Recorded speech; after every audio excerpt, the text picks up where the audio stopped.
তো বন্ধুসকল 2024 চনৰ 5 মাৰ্চ তাৰিখটো হয়তো সকলোৰে মনত থাকিব কাৰণ 5 মাৰ্চৰ দিনটো বহুত ডাঙৰ এটা ঘটনা ঘটি গ'ল যেটো আপোনাৰ সমগ্ৰ বিশ্বতে ঘটিলে মানে আপোনাৰ যেটো ফেসবুক হয় ফেসবুকটো সমগ্ৰ বিশ্বতে লগ আউট হৈ গৈছিল হয় বন্ধুসকল যেতিয়া আপোনাৰ লগ আউট হৈছে তো অনেক উৰাবাতৰি বিয়পিলে যে বহুতেও কৈছে বহুত বাতৰি দেখাইছে যে আপোনাৰ ফেসবুকটো হ্যাক হৈছে আৰু যাৰ কাৰণে সমগ্ৰ বিশ্বত ফেসবুকটো মানে লগ আউট হৈ গৈছে কিন্তু সকলো মিছা যেহেতুকে আপোনাৰ 2 ঘণ্টাৰ পিছত সকলোখিনি ঠিক হ'ল বন্ধুসকল হয় সকলোৰে লগ আউট হ'ল যদিও মানুহ বহুতৰ প্ৰবলেম হৈ গ'ল মানে বহুতেও কি কৰিলে যেতিয়া আপোনাৰ লগ আউট হৈ গৈছে সকলোৱে কি কৰিছে আপোনাৰ আমতেতো গম নাপাই ধৰক কিহৰ কাৰণে হৈছে ভাবিছে তেওঁৰ একাউণ্টটো হয়তো কিবা কাৰণে লগ আউট হৈছে তো আপুনি বাৰে বাৰে চেষ্টা কৰিছে আপোনাৰ পাছৱৰ্ডটো দিছে আপুনি ফৰগেট কৰিব চেষ্টা কৰিছে যাৰ কাৰণে আপোনাৰ যেটো মানে ফেসবুকটো লগ আউট হৈ গৈছে যদি পিছত যদিও খুলিছে কিন্তু আপোনাৰ পাছৱৰ্ড বিচাৰিছে আৰু বন্ধুসকল বহুতেও ফেসবুকৰ পাছৱৰ্ড মানে লিখিও নথয় আৰু পাহৰি যায়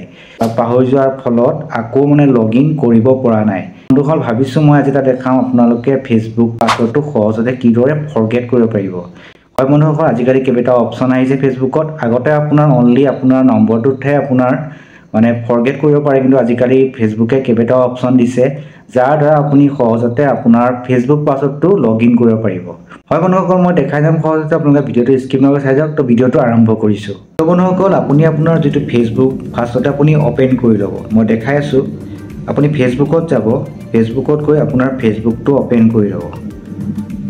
তো ওপেন কৰাৰ পিছত যেহেতুকে আপুনি আপোনাৰ পাছৱৰ্ডটো পাহৰি গৈছে তো আপুনি ইয়াত প্ৰথমতে ওপৰত আপোনাৰ মোবাইল নম্বৰটো দিব লাগিব তো মই মোৰ মোবাইল নম্বৰটো মই দি লৈছো তো পাছৱৰ্ডটো যেহেতুকে আপুনি পাহৰি গ'ল এটা আপুনি কি কৰিব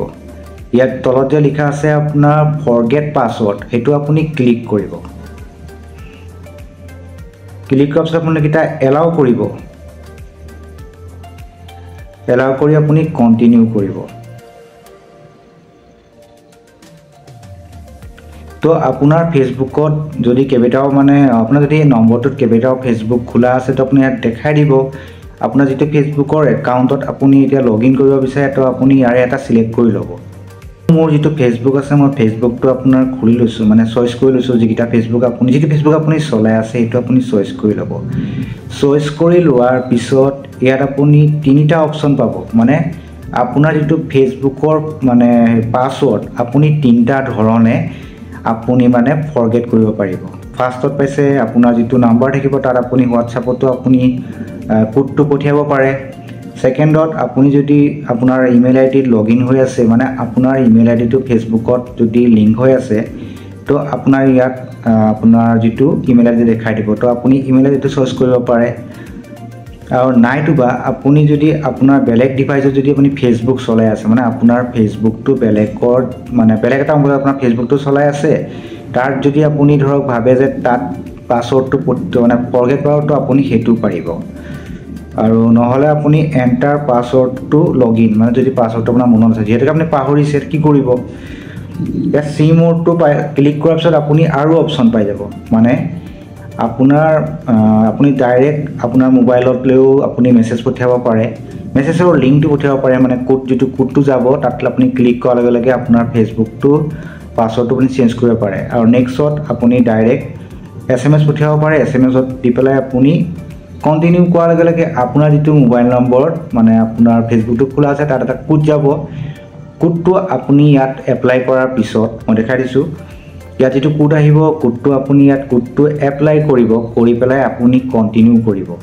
কন্টিনিউ কৰাৰ পিছত আপোনাৰ ইয়াত অপচন পাই যাব নিউ পাছৱৰ্ড আৰু মানে নিউ পাছৱৰ্ড এন্টাৰ এটা অপচন পাব আপুনি ওপৰটো নিউ পাছৱৰ্ডটো ক্লিক কৰি তলত কনফাৰ্ম পাছৱৰ্ড বুলি পাব হেতু আপুনি ক্লিক কৰি কন্টিনিউ কৰিব আৰু কন্টিনিউ কৰাৰ পিছত আপোনাৰ যেটো ফেসবুক পাছৱৰ্ড ফৰগেট হৈ যাব হয় বন্ধুসকল আপুনি এনেদৰে আপোনাৰ ফেসবুকৰ পাছৱৰ্ডটো সহজতে খলাব পাৰিব